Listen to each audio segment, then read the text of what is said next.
Okay, so as promised, I'm going to revise or to do them myself, the exercises that I showed you for kettlebell, starting in the ones on the floor.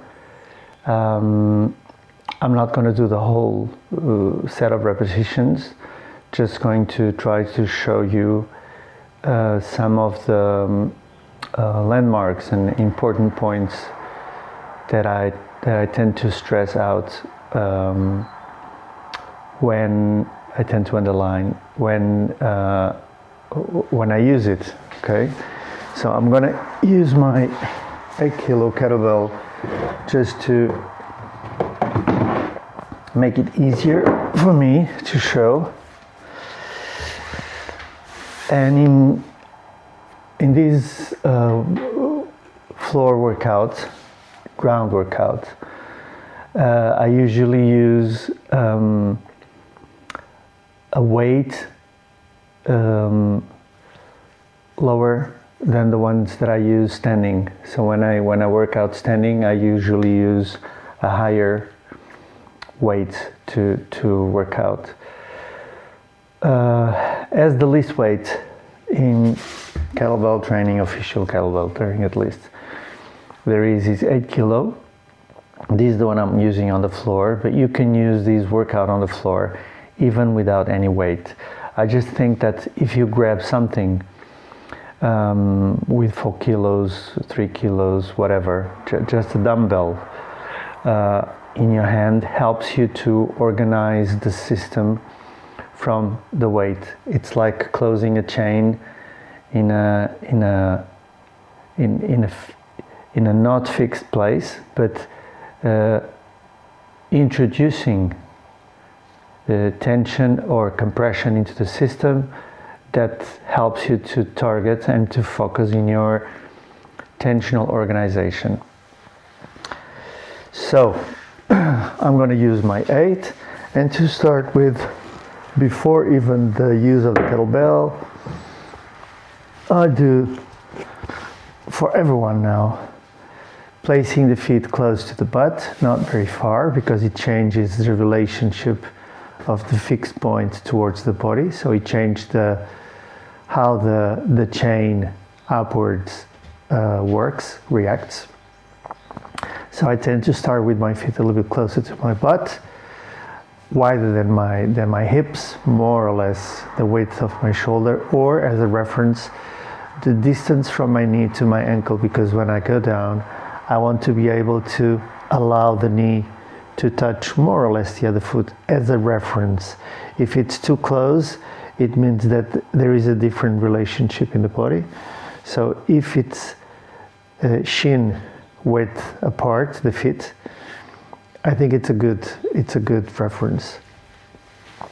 And having the arms on the side in a comfortable position, and the position that you place your arms, that you choose to place your arms and your hands and your elbows, tells something about yourself, tells something about how you like to organize. People may like to organize like this, with the palms up.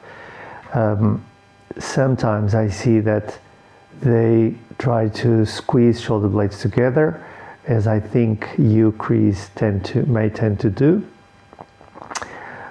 People from yoga have a lot of these position of opening the front part of the chest, the heart chakra, these energetic upper senses. It may have an energetic function and reason to be there, but I will not discuss that now. I prefer to have, in a structural way, the elbows out, the palms facing down, so that the scapulars can open to the side, and I can expose more of my posterior rib cage. And also in this way, the scapulars will have a little bit more freedom to move, instead of being locked towards the back, towards each other at the back. So I start like this, and then I go to one side and the other. without straining, just moving to see what moves in me, what wants to move. Because in kettlebell we're going to move everything at the same time, using all the body as always, but the body will, every part, every section in the body will move with the others in a very explicit way, and they will contribute in a very explicit way. So that's why I think this wall movement that we're doing here is important to assess where I will need to focus my attention more. So I may see that as I move my knee, my thigh, the hip is going up, and the upper knee, in this case my left one, is not only going out to the side, it also goes forward, and it pulls my hip forward in this extended position. So I'm actually extending my lumbar spine all the way up until there is a flexion again from the thoracic, unless I also try to compensate or to go on with the movement, extending my head, my neck, and the thoracic, but usually it stays rounded. And it reaches as far up means towards the head, as possible. So in this case I feel my shoulder being a little bit targeted, maybe more on this left side. Yeah, there is more, I see more movement here than here on the right side, and I do have some issues now, mild issues on my left shoulder, on my right shoulder, so maybe this is telling me, okay, there's something here, okay. And the head can also go with the movement. It usually goes to the opposite direction, but it can go in the same direction.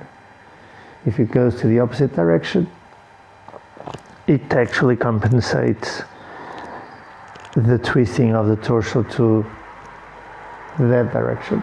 So it spirals the body in this way, otherwise we are hindering the spiral to happen if I move the head to the same side as the legs.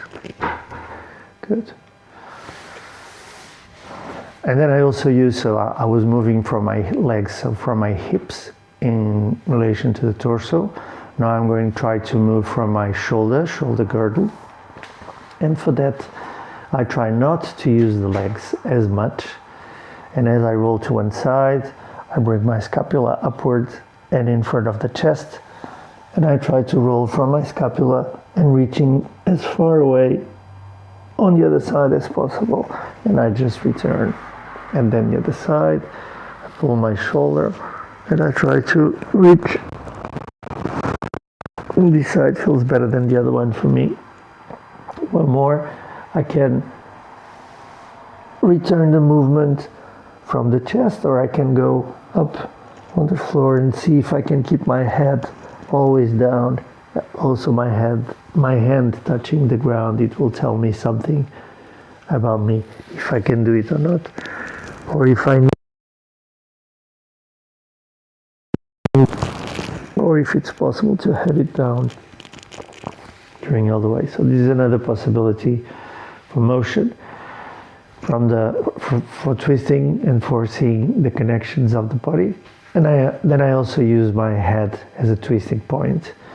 So I bring my arms upwards and I have my arm in front, but then I lift the head and I twist not to the side, but I try to twist along the axis, the central axis of the body. So up, and I extend my neck, and then I flex it. And I try to see myself rotating along the axis, which doesn't happen purely along the axis, but it's my sensation. I don't go away from, I don't want to go outside of myself. I want to go inside my arms and extend the neck and the whole spine, of course. And I do a couple of times. So this would be my preparation. Then I check myself. Good.